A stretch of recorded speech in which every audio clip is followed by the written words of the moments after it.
Hey guys, welcome back. In today's video, I'm going to be installing these 3 amber or yellow carbon monoxide strobes. I have bought a carbon monoxide detector or CO detector. I think that's the same thing. Maybe not, whatever, for my fire alarm system, but that only makes sound. There's no visual. So I got these yellow strobes and printed with a label maker the carbon monoxide on it. I'm going to install a few of these. Now I've already gone ahead and done all the wiring off camera since that kind of goes pretty slow and it's not that exciting to see and kind of hard to video because I'm always moving around. So I'll show you guys what I've done as far as the wiring goes and putting boxes in places and where these strobes are going to be placed, and then I'm going to show you the strobes themselves. So let's start off at the panel. I've done some new conduit coming out of the panel going into this dual monitor module. This is monitoring something else as well as the CO detector, so that's not really to do with the strobe part of it, but that's okay. I've got new non-recyclable power, I believe. Non-recyclable power is coming out of somewhere. I think it's from a spare up there. We'll just tie into the non-recyclable in the panel. This is our NAC for our strobes, which will be set to a supervisory. That's the non-recyclable going out the top. Now we've got a couple new things, but we've got our NAC for our strobes going out through up there. This is for our detector, which has 24 volt non-recyclable power and the zone. This will be our box for one of our strobes. So the NAC comes through the top down here, does something. That's kind of a mess. I'm not happy with that wiring because I actually had some nice service loops, but I messed it up, so I had to pull it out. But that's the whole point of doing service loops, so you get a second try. So that goes into there, and then it comes over, zoom out here, goes into this box here, which also had service loops, but since I messed up, well, actually one had a service loop, but it looks silly to have one with a service loop and my other wire's not. So I just did neither of them with it. So that's going to be our second spot for strobe. That runs up there, over top, up here, and into that octagon box. Now this is kind of ugly. Shoot, just stepped on something. Oh, the new strobe box, whatever. So that fire alarm BX goes through and over there. Not happy with that, how that looks. I'm going to redo that for sure. Goes into a fire alarm junction box I've got up there.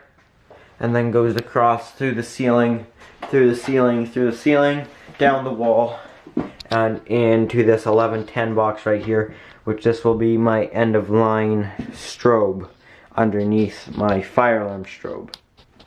So let's get started with actually wiring up and installing these strobes. So I'll do this strobe up here beside the low frequency sounder first. So I've already stripped off the outer sheathing, but we've got to strip off the sheathing of our conductors themselves.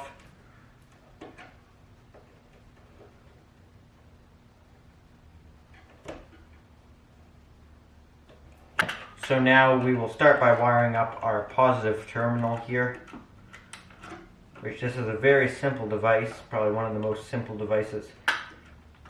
Up there with EST Genesis, pretty much the exact same thing as the EST Genesis.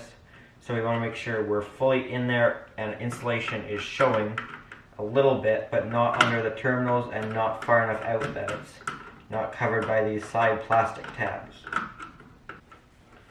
Now we will do our negative terminal.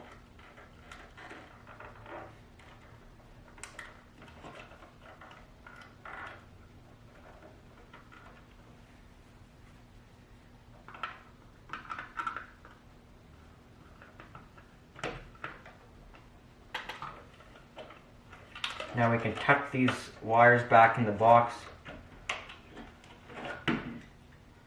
Now I need to pop off the front cover of this strobe, which is pretty simple to do. Now this is a strobe only, no horn.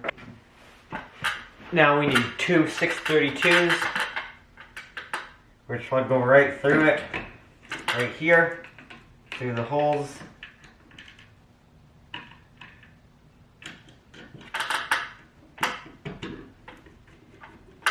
Those aren't the 632s that came with it. The ones that came with it were Phillips, so I didn't want to use those ones because Phillips suck. Sorry to those of you in the United States, you probably didn't like me saying that because you guys have pretty much all Phillips, but here in Canada we use Robertson screws number 1 and number 2, and I like them better because you can get a lot better torque on them, I find. They strip out less easy.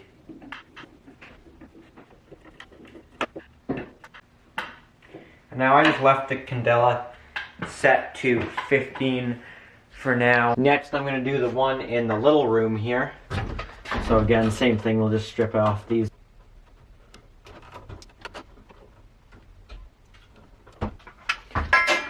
Pop off our cover again.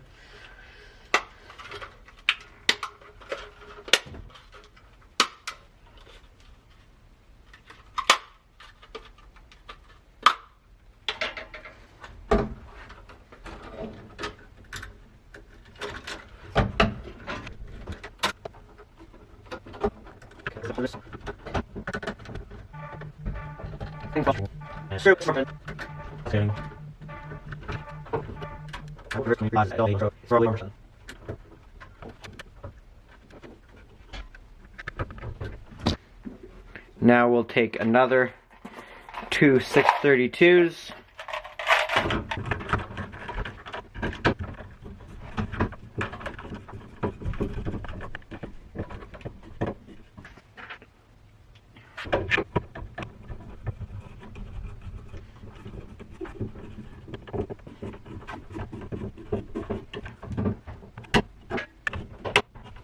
There we go.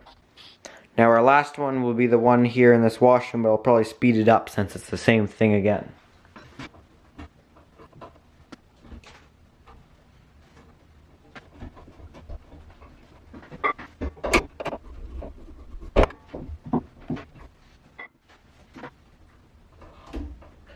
I lied, this one isn't different. I have to install my end-of-line resistor on this one, which is a 4.7 k ohm resistor. Positive to the positive, and negative to the negative, and our end-of-line resistor going between them.